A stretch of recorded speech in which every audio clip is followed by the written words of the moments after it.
Assalamualaikum warahmatullahi wabarakatuh. Hai, halo anak-anakku semuanya. Kita jumpa lagi dalam pembelajaran kelas 3, tema 1, subtema 2, muatan pelajaran bahasa Indonesia.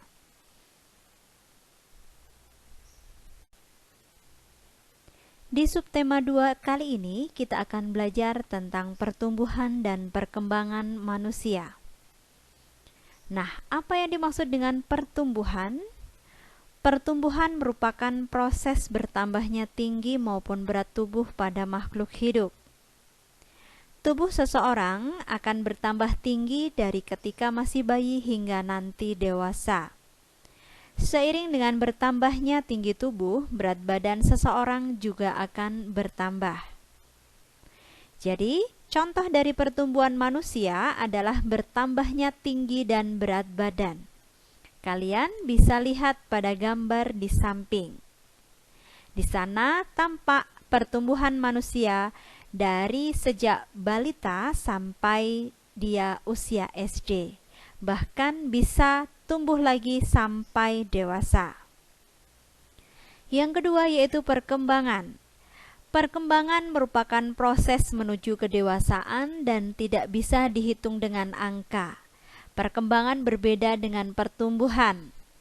Jika pertumbuhan bisa diukur dengan angka, dihitung dengan angka seperti tambah tinggi, bertambah berat. Nah, untuk perkembangan ini terjadi pada kemampuan berpikir hingga kematangan emosional seseorang.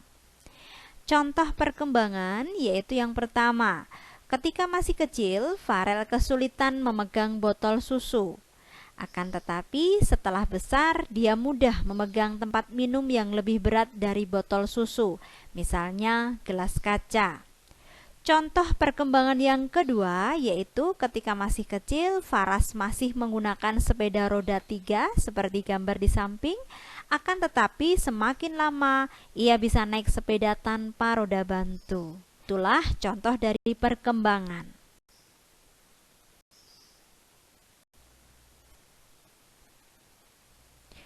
Nah, sekarang perbedaan pertumbuhan dan perkembangan itu apa? Mari kita bahas satu persatu. Jika pertumbuhan itu dapat dilihat langsung dengan mata, sedangkan perkembangan tidak dapat dilihat langsung dengan mata. Seperti penjelasan sebelumnya, bahwa pertumbuhan itu bertambahnya tinggi dan berat badan, tentu kita bisa melihat langsung dengan mata. Sedangkan perkembangan itu tidak dapat dilihat langsung dengan mata. Contohnya seperti tadi, Farel ketika masih balita kesulitan memegang botol susu. Sedangkan setelah dia besar, ia mampu memegang lebih dari botol susu. Misalnya gelas kaca, dia sudah mampu. Sedangkan perbedaan yang kedua, jika pertumbuhan itu akan berhenti saat seseorang sudah dewasa, akan tetapi jika perkembangan itu akan terus terjadi sepanjang hidup manusia. Faktor-faktor yang mempengaruhi pertumbuhan manusia itu ada 4. Yang pertama yaitu makanan. Sedangkan yang kedua yaitu olahraga. Yang ketiga yaitu faktor keturunan. Dan yang keempat adalah istirahat yang cukup. Oleh karena itu, jika kalian ingin tumbuh dengan baik, dengan bagus, maka perhatikan keempat faktor ini. Makanannya harus yang bergizi, olahraganya juga harus cukup. Kalau keturunan itu memang sudah takdir kita syukuri. Sedangkan faktor yang terakhir yaitu istirahat yang cukup. Kita tidak boleh tidur terlalu larut malam.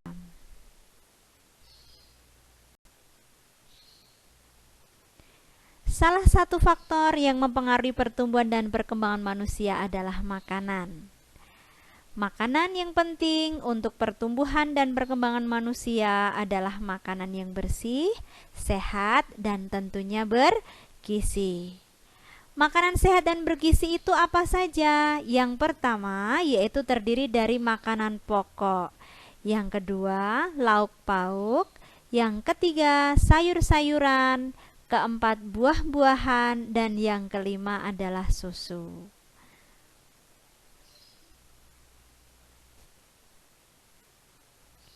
Kandungan gizi dalam makanan.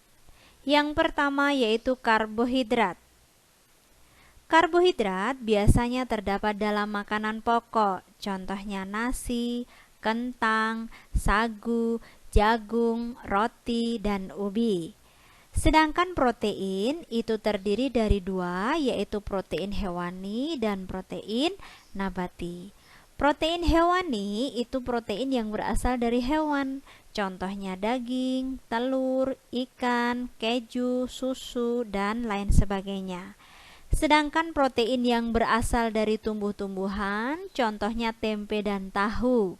Tempe dan tahu ini berasal dari kedelai yang merupakan tanaman. Vitamin. Vitamin banyak terdapat dalam sayur-sayuran dan buah-buahan. Contohnya bayam, kangkung, jeruk, mangga, dan masih banyak lagi. Sedangkan mineral itu banyak terdapat pada ikan, sayur, dan juga susu.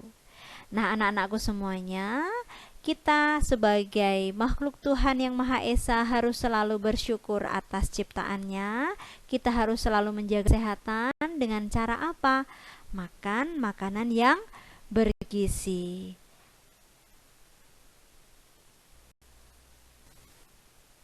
Demikian sedikit materi dari Bu Desi, semoga bermanfaat. Kurang lebihnya mohon maaf. Sampai jumpa di materi berikutnya.